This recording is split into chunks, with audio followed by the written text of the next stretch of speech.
So what happens when the energy reaches our body? So our bodies are made of sthul sharir, which is the actual physical body, and then there's subtle body, which is the energy body. So we are not just the what we see around. There is much more to that, and there are so this energy flows into our energy bodies through a system called as a chakra system. So how many of you have heard of energy chakras in our body? Oh, good. Some hands going up, that means they are awake. Good. Okay. Okay. So I will not go into too much of technicality here, but these are basically 7 points. There are more chakras, but the key ones are the 7 points that run across from the head to the base of the spine.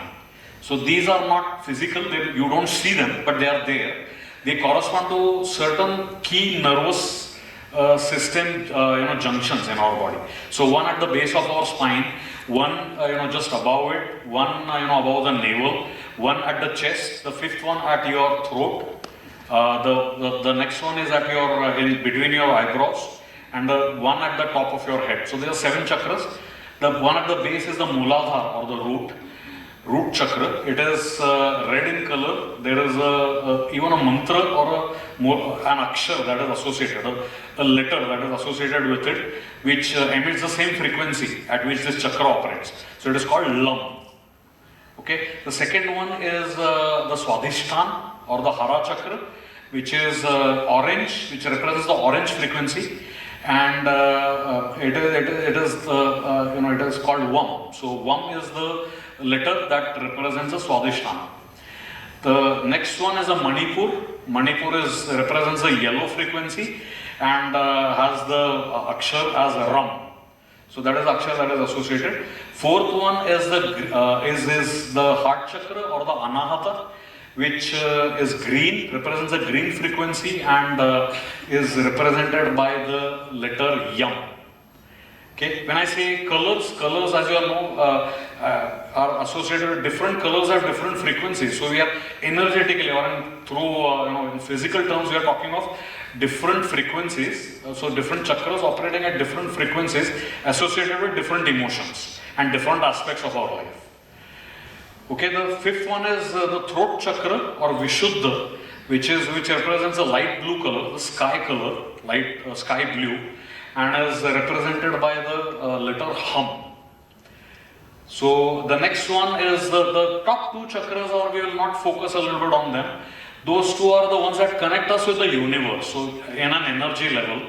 So those are the chakras of intuition and understanding respectively. So you have the Ajna chakra, which is right there, here in between your brows, and they kind of deal with the intuitive powers you have, because they connect with the higher frequencies in the universe, and they are able to sense much more than what is just happening on the earth.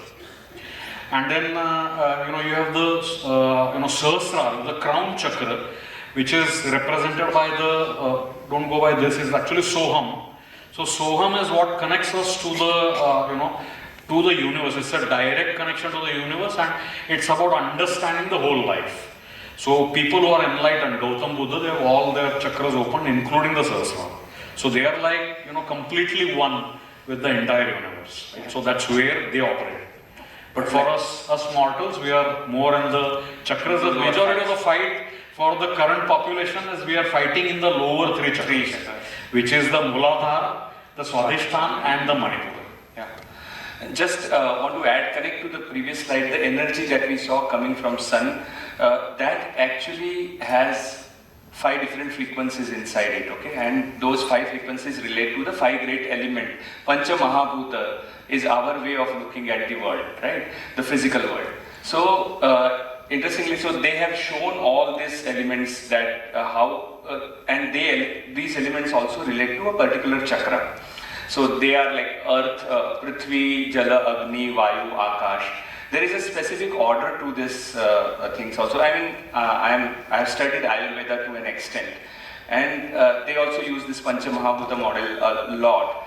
So if you see, nobody tells us in this way, but it is in the modern physics. What we say is that the matter has 3 states: that solid, liquid, and gaseous, right? So the Prithvi, Jala, and the Vayu are actually the three states of matter. That's our way of looking at it.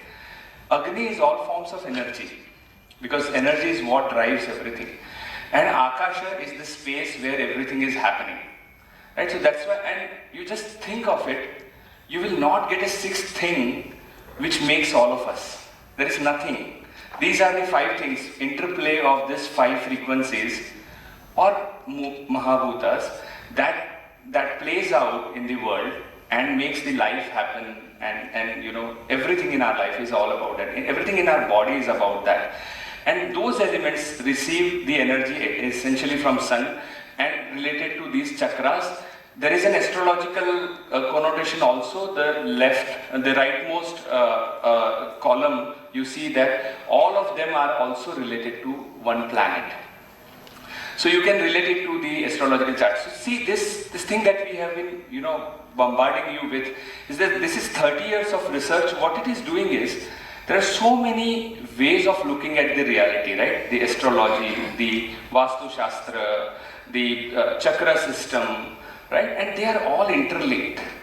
And this interlinking, how they relate to each other, is something that we learn from Sadguru Academy. I mean, of course, this is a bit of an advanced course, but nevertheless, all this is there's connections everywhere, right? Yes. Let's connect. Right, so you see the interconnection of everything. Nothing is separated. It's all connected, and we are trying to bring it together here, so that we form a more coherent picture. Yeah. Right. So your 30% planets, you know, Prarabdha is acting here as well. They are acting on your chakras. They are making you, you know, think, feel, see, do in a certain way as a pattern. And then we say, oh, we wonder why is it that, you know, I like to, you know, do something more than anything else. Like, and you don't know, probably, you know, it's your ancestral pattern actually trying to do that thing, execute that thing through you in the form of software programs that have been planted by them, right? So that is the beauty of it. It's all together. So finally, we come to the law of receiving and giving. After we understand, you know, what is, how the energy flows, how we receive and how we give, there is a law that governs it. It's a natural law, not made by any one of us. It is something the way the universe operates. It is one of the fundamental principles, much like we have the principle of gravity. You know, nobody will contest the fact that Earth has a gravitational pull, and we get, you know, everything, every physical thing will get attracted to the core of the Earth. Similarly, you know, there's a law that defines how it should be received and how it should be given. So as we can see, the sun gives the energy to the planets and to the Earth. The planets share the energy amongst themselves. And also, we've also seen about the masculine half of our energy body and the feminine half, and what role they play in receiving and giving the energy. So we are all part of this whole system where each one of us is receiving energy and we are giving energy. Whatever we are doing in our lives is an interplay of receiving and giving energy, right? When we are saying we are working on Surya Nadi, we are giving energy and we are performing we are giving something back to the world outside. So even money, have you thought of money as an energy? I mean, because money comes and goes, right? We earn money, so the energy comes into us, and we spend money. So the energy goes out of us, we give that money to someone, so we transfer that energy, right? Essentially, it's a physical manifestation of the energy interplay that is happening to our body. So people who have stronger bodies, stronger energy bodies, attract more money. You know, so that is also and your stronger energy bodies depend on the connection. So that's how we come back to connections again. In terms of, you know, if you're more able to attract energy and you process it properly and give it back and do not disturb the cycle, you know, money becomes easy. Yeah. You know, big people like Ratan Tata, they have lived these principles, right? I mean, they have given freely, and that is why they have received freely. I mean, there is no dearth of wealth. When he left the world, you know, people were just discussing what kind of money he left. Yeah. And you know, there is no count to it. But he doesn't care, because he is following those principles by himself. That is second nature to him. And therefore, money holds no value, because it is a natural byproduct of the way he is living. Why are we struggling today with money?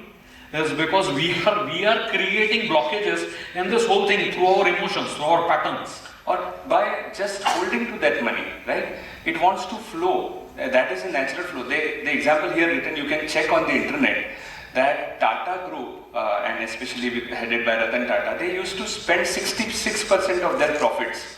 66, that's huge, on social causes, right? So whatever, and they are in thousands of crores, and they say that had this all money been kept with him, Ratan Tata, which people do, he would have been the wealthiest man on the earth. Yeah. But he didn't care about that, right? I mean, who cares? I mean, he already had maybe 20. Sir, you see, there's a lot of trend in the current billionaires, millionaires to give away. There's so many examples who have Azim Premji. They have just given away their wealth because beyond the point, if you accumulate wealth, it is your stagnating energy, you're storing it. It needs to flow for some cause, and that is why they create foundations. That is why they support startups. So that money has to flow. If it doesn't flow, it will stagnate, and the stagnation causes harm. It has to flow. It's energy. You can't hold energy. Energy is meant to be come in and to be utilized and flow. That's a natural law. So that is what that law says. We need to give 66% of what we receive for social cause. And we are just not talking about this in air. If you look at the thing that initially Pauri Madam described, the Jagdish Universal Group of companies create profit, and most of it, if not all, because there are operational expenses, there are salaries, etc., right? But most of that profit is actually diverted to Jagdish Universal Foundation. That has to go for the social work, and whoever participates in those activities, they also contribute their share in that giving.